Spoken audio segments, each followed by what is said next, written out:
Hi everybody, it's been a while since we've given you an update. This is Jim and Jenny from Ohio, and we wanted to share a couple things with you. You know, the weather's going to get cold here soon, and we won't be able to come out here and videotape, but we had a very sad event happen last week.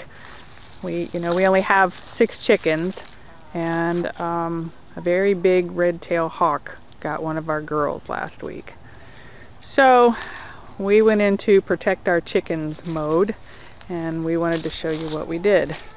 We went out to the local nursery and we found bird netting, as you can see here. Say hi, Jim. Hi.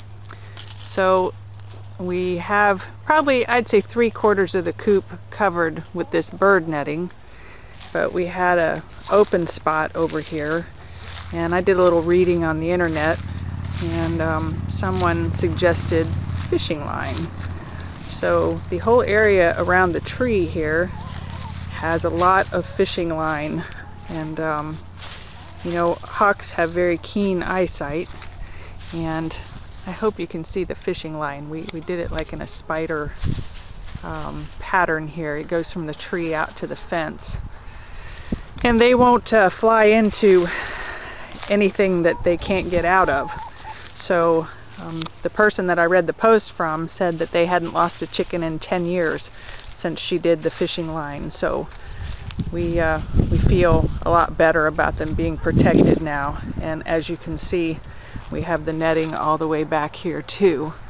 It goes from the fence all the way around the coop. So we've spotted him out here because they're very territorial, the hawks are. So I knew he'd be back, but we feel pretty sure now that he won't come after our girls. But the chicken that we lost, our grandson Luke named. His name was Qui-Gon Jinn because he loves Star Wars, and we were very sad to lose a chicken, and we were really sad that the hawk chose the one that our grandson named. So that's all for my part. I'm going to give the camera here to Jim, and he's going to update you on a couple winter-proofing things he did for the coop. Here you Well, since the winter months are now on us and the winds are picking up, I wanted to do something to block some of the draft and some of the wind the chickens were getting. So I started out by blocking the hardware cloth at the bottom of our coop. That should keep the winds out of the west from blowing underneath the coop and causing a draft. The other thing that I did, I took some vinyl lattice and sandwiched just a sheet of plastic between the hardware cloth and the lattice, so that should protect some of the winds. That gives the chickens a place to get out of the wind and just have them a little more shelter. I did that most of the way around the bottom, but I did leave a couple of the panels open just to allow a little bit of cross breeze or allow the wind to go through so it doesn't get trapped and start stirring around inside the coop. On the inside of the coop, it was dropping down well below 20 degrees, and so we added a couple things. We added a thermometer first of all so that we can see what's going on inside here, and then we added, this is what I wanted to show you. In the back of the coop, this mounted on the wall is actually a dog kennel heater. And I think we found it online for about $60, and it doesn't get real hot. It just warms the air up a slight bit. We put it back next to the roost where the chickens usually stay, and that's kept the inside of the coop, when the weather's gotten down below 20 degrees, it's kept it a little bit toasty. We also added, since we've got shorter daylight hours, we did mount a light inside the coop, and then we have that mounted on a timer. And so it runs about an hour and a half in the evening after the sun goes down, and then it also comes on at about 4 o'clock in the morning. I do hope to get a metal box. I didn't like the idea of just having all of the wires dangling out like they are, so I do plan on putting that in a metal box later.